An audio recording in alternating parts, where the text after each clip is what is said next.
Bonsoir à tous. Aujourd'hui, samedi 15 décembre, nous finirons cette émission par vous montrer des images de la soirée du festival qui a lieu ce soir. Mais tout d'abord, on retrouve Gaël Guignou et Paco Mbouin qui sont partis visiter pour nous les studios AGM Factory et JPL Film.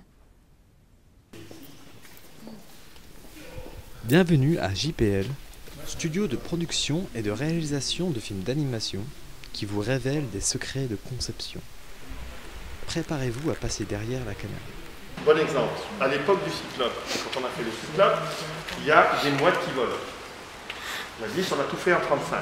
Les mouettes, on est bien d'accord, elles sont supportées par des fils de nylon. Elles ne tiennent pas comme ça, par magie dans les airs. Hein. Et évidemment, quand on met des fils de nylon, quand bien même ils sont extrêmement fins, en fonction de la lumière et de ses déplacements en fait, de la mouette à l'intérieur de cet espace lumineux, à un moment donné, vous allez les voir. Ça, c'est immanquablement. C'est des reflets qu'on voit. Alors, dans les making-of qu'on a fait à l'époque, il y a un moment où on voit Fabienne, qui est une de nos collaboratrices depuis toujours, qui peint les fils de nylon avec de la peinture grise. De toute façon à ce qu'on enlève le côté reflet, en fait, sur les fils de nylon eux-mêmes. Vous comprenez, pour que la lumière n'accroche pas dessus.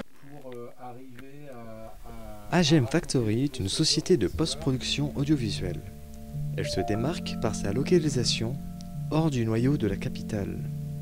De l'étalonnage au mixage, la société élabore également les versions françaises des courts et longs métrages, tout comme Killer Joe, long métrage sorti récemment au cinéma. J'ai quelque chose à vous demander. Ah, voilà. On va pas vouloir avoir tout à fait. Comment ça, voilà? Donc on va jouer un peu de ça, à la fois pour les isoler et puis trouver une acoustique. Pourriez-vous me libérer ce week-end? Je pourrais faire une garde de nuit en plus si vous le souhaitez. Donc ça, c'est pour tout ce qui est... Jean-Pierre Pagliano était aujourd'hui à la cabane à lire pour nous présenter son livre Le Roi et l'Oiseau, un reportage de Colline Neven.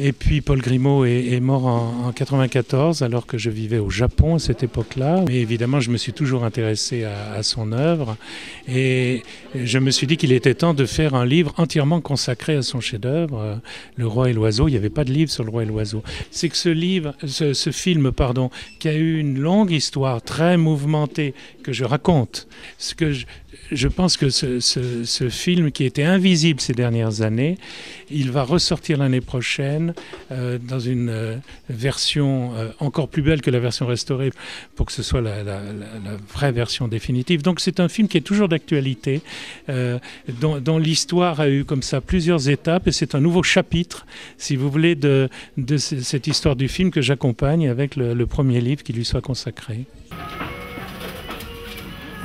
Là, donc, c'est sa manière de présenter ses films.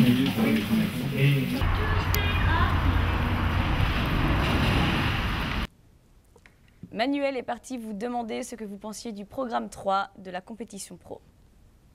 Quelles sont vos impressions sur ce que vous avez vu ce matin? On poursuit ça depuis pas mal d'années. Je trouve que c'est toujours de très bonne qualité, quoi. Je trouve ça très bien. Il y en a beaucoup qui sont super beaux.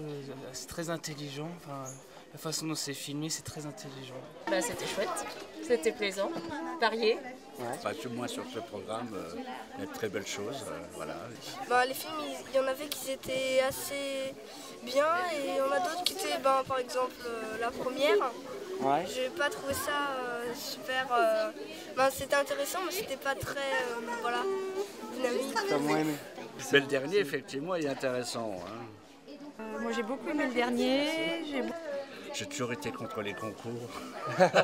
Je comprends. Voilà, donc il n'y a pas de favori. Moi, j'ai bien aimé le premier. Le deuxième, il était bien aussi. J'ai Pourquoi? pas trop aimé parce que c'était un peu bizarre. C'était bleu au petit pois avec la petite princesse. Canal B donnait une émission en direct cet après-midi de 17h à 19h. Regardez ce reportage. Canal B s'est invité au festival pour une émission radiophonique en direct. Ils ont interviewé des réalisateurs sur les secrets de fabrication de leurs films.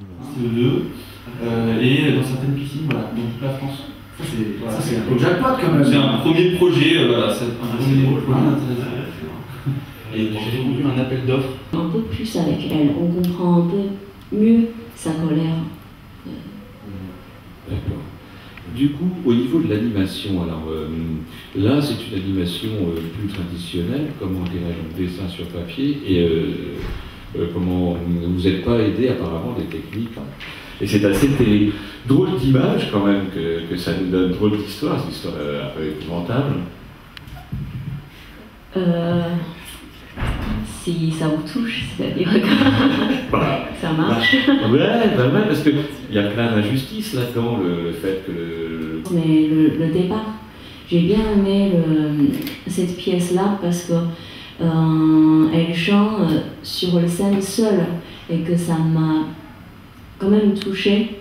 Je me suis dit que j'ai vraiment envie de faire un film avec un point de vue de quelqu'un fort, de ressentir sa jalousie. C'est la fin de notre émission, merci de nous avoir suivis. Je vous quitte sur ces images de fête, ici à Bru pour la grande soirée du festival. Je vous souhaite à tous une très bonne soirée et je vous retrouve demain. Ciao!